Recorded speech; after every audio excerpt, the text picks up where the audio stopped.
Hello everyone and welcome back to another video. We are going to look at the most powerful vampires from the Underworld series. Underworld is a very underrated franchise and one of my absolute favourites due to the amount of detail that goes into the story, its characters, the backgrounds, and overall composition of the parable, and how everything is linked together. I also love how the vampires evolved with the times, but still adhere to hidden and underlying politics from those who fear to lose power. Anyway, I have put together my list of the 5 most powerful vampires from the series, and I want to bring them to you all today on this YouTube channel. Please note that this is my own list and it may differ from your own opinion. If it does, be cool about it. Comment your own list down below. Anyway, let's kick it off with number 5, Sonia. Sonia is the main catalyst for Lucian's vendetta against the vampires, but in truth, she is so much more than that. She was the first known vampire to be born instead of changed, meaning she was pure-blooded, never human at any point, born immortal, which means she stopped aging at a certain point, which is unknown if we stick with canon. Due to her circumstances of birth, Sonia was incredibly powerful, and there wasn't many who couldn't recognize that from the very beginning. She claimed many victories over the werewolves, of whom she could swiftly kill one-handed with a single strike of her sword. She exhibits incredible strength, which she uses to overpower all opposers, including other immortals. She was even able to forcibly push her own father Victor backwards, something that greatly surprised him. Sonia was quicker than most vampires and continued to practice and develop her fighting skills, which in turn made her a fierce vampire warrior. She was a born leader and took certain tasks upon herself even when the Vampire Council did not approve or permit them. It was also very clear that Sonia would grow more powerful as she aged, and it's entirely possible that the vampire elders recognized this and looked upon Sonia with an underlying concern, including her own father. It was Sonia's compassion and longing for an end to the war between both vampire and werewolf, including the Lycans, that seen her meet her end at the hands of Victor, an individual who placed the vampire laws above all else, including his family. For her betrayal to her kind by becoming pregnant to a Lycan, Sonia was sentenced to death by sunlight. I really would have loved to see what the future would have held for her, but unfortunately it was not to be. Number 4, Amelia. Amelia was always going to be on this list, no doubt, but I did question where to place her. I think after weighing it all up, I've gotten it right, and I'll explain my reasons momentarily, but please feel free to disagree in the comment section below.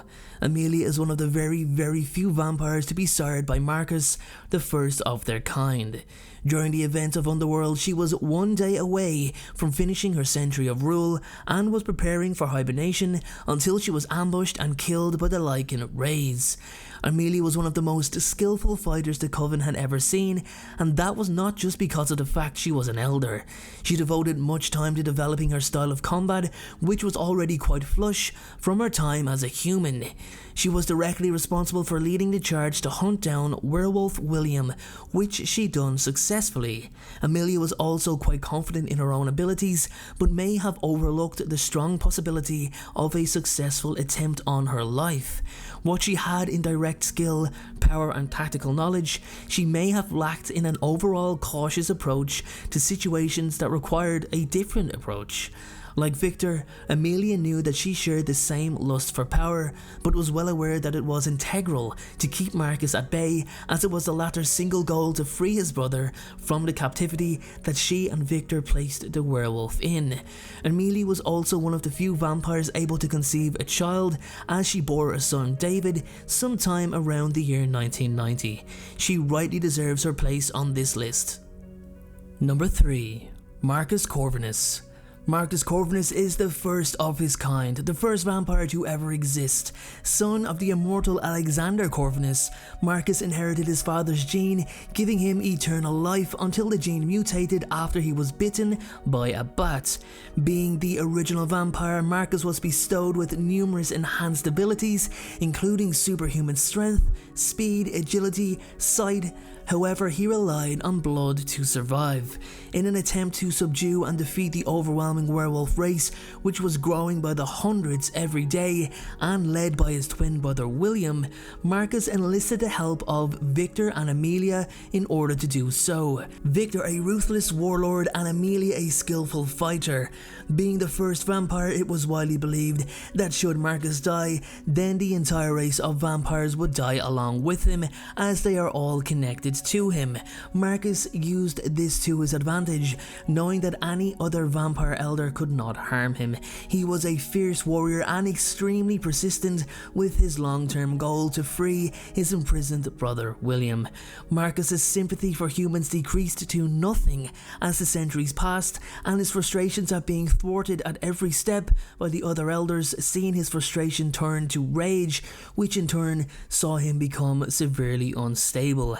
After he transitioned into a vampire-lichen hybrid, Marcus went on a ruthless rampage to free his brother, taking no prisoners and killing everyone in his path. He was near unstoppable and at that time was the most powerful being in existence. His only weakness was his connection to William, which ultimately resulted in his death. Number 2. Victor. I'm sure there's no surprise here that Victor is so high up on this list, but you're also seeing the fact that he's not made the top spot.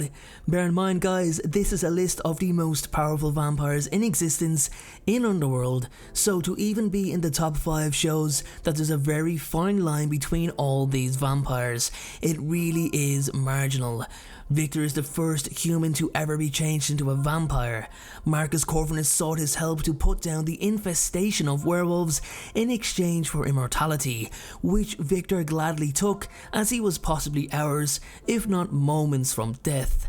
Victor is an incredibly powerful vampire with an almost unrivaled level of strength that he combines with his highly skilled level of combat. Victor is the most feared yet respected elder of the 3, as he has made it very clear nothing comes before the well-being of the coven, not even his own daughter, whom he himself sentenced to death for her betrayal.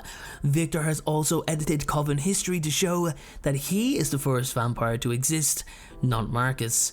He will do whatever it takes to see any goal met, but his top priority has always been to undermine Marcus and keep him at bay due to the latter's desire to free his brother and the first ever werewolf, William.